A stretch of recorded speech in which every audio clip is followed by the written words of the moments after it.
Hello everyone, welcome back to my channel. আশা করছি সবাই খুব ভালো আছেন। সবাইকে আরও একবার ওয়েলকাম জানাচ্ছি নতুন একটি রেসিপি দেখার জন্য। আমার আজকের রেসিপি হলো ব্যানানা নাট মাফিন। এই মাফিনগুলো খেতে খুবই সুস্বাদু আর বানানো খুবই সহজ। আশা করছি আমার আজকের এই রেসিপিটা আপনাদের ভালো লাগবে। ভালো লাগলে প্লিজ একটা লাইক দিবেন আর চ্যানেলটি সাবস্ক্রাইব করে সাথে থাকবেন। প্রথমেই আমি এখানে নিয়ে নিয়েছি 3টা কলাগুলো খুবই পাকা। চেষ্টা করবেন একদমই পাকা কলা ইউজ করার জন্য, এতে করে মাফিনের টেস্টটা খুব ভালো হবে।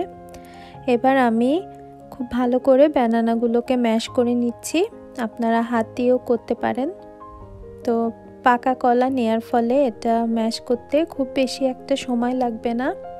2 থেকে 3 মিনিটের ভিতর এটা ম্যাশ করা হয়ে যাবে। এবার আমি এখানে দিয়ে দিলাম 1/4 কাপ মেল্টেড বাটার। আপনারা এখানে বাটারের পরিবর্তে তেলও ইউজ করতে পারেন। তারপর এখানে দিয়ে দিচ্ছি 1/2 কাপ সুগার।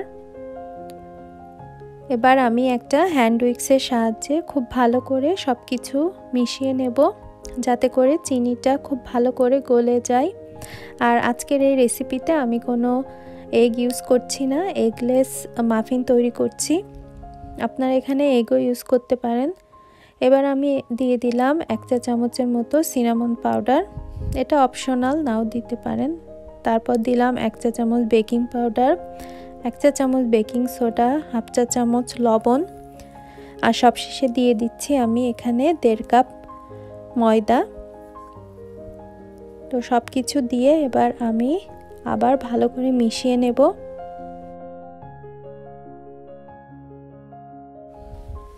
আজকের এই রেসিপিতে আমি কোনো ইলেকট্রিক বিটার ইউজ করছি না, পুরোটাই হ্যান্ড উইক্স দিয়ে করছি। আপনারা ইচ্ছা করলে ইলেকট্রিক বিটার ইউজ করতে পারেন। তো দেখতে পাচ্ছেন আমি খুব ভালো করে সব কিছু মিশিয়ে নিয়েছি। এবার আমি এখানে দিয়ে দেব 2 টেবিল চামচ মিল্ক।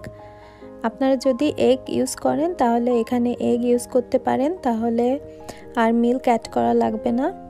তো এই যে দেখতে পাচ্ছেন আমার মাফিনের ব্যাটার একদম রেডি হয়ে গেছে। তো সবশেষে এবার আমি এখানে দিয়ে দিচ্ছি বিভিন্ন টাইপের নাট। আমি সামান্য ক্রাশ করে নিয়েছি, সেগুলোই দিয়ে দিলাম। এবার আমি আর একবার করে ভালো করে মিশিয়ে নিচ্ছি। তো এই যে তৈরি হয়ে গেছে।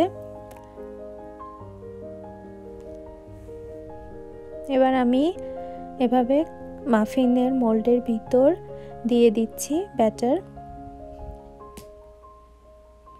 আমি এবার এই মাফিনগুলোকে 350 ডিগ্রি ফারেনহাইট প্রিহিট ওভেনে 25 মিনিটসের জন্য বেক করব। আপনারা কিন্তু চুলাতেও মাফিনগুলো বেক করতে পারেন, সেক্ষেত্রে হয়তো টাইম একটু বেশি লাগতে পারে। তবে 25 থেকে 35 মিনিটসের ভিতর মাফিনগুলো রেডি হয়ে যাবে। তো আমি উপর থেকে আরও কিছু বাদাম দিয়ে দিচ্ছি, এতে করে খেতে খুব ভালো লাগবে। আমি এখন এগুলোকে ওভেনে দিয়ে দেব। ফিরে আসছি 25 মিনিটস পর। 25 মিনিটস পর আমি মাফিনগুলোকে ওভেন থেকে বের করে নিয়েছি। দেখতে পাচ্ছেন কালারটা কত সুন্দর এসেছে, আর উপরে নাটগুলো দেওয়ার ফলে দেখতেও খুবই সুন্দর লাগছে। এবার একটা মাফিন আমি আপনাদের মাঝখান থেকে কেটে ভেতরটা দেখাবো কেমন হয়েছে। দেখলে আপনারা বুঝতে পারবেন এটা কতটা পারফেক্ট হয়েছে, খুবই স্পঞ্জি। তো এই যে দেখুন মাঝখানটাও একদম পারফেক্টলি বেক হয়েছে। তো এভাবে আমার রেসিপিটা ফলো করে আপনারা এভাবে মাফিন বানিয়ে খাবেন। আশা করছি ভালো লাগবে। আর ভালো লাগলে প্লিজ চ্যানেলটা সাবস্ক্রাইব করে পাশে থাকা বেল আইকনটি প্রেস করবেন, তাহলে আমি যখনই কোনো রেসিপি আপলোড করব আপনারা সাথে সাথে নোটিফিকেশন পেয়ে যাবেন। দেখা হবে অন্য কোনো রেসিপি নিয়ে। সেই পর্যন্ত সবাই ভালো থাকুন, সুস্থ থাকুন আর নিরাপদে থাকুন। Bye bye.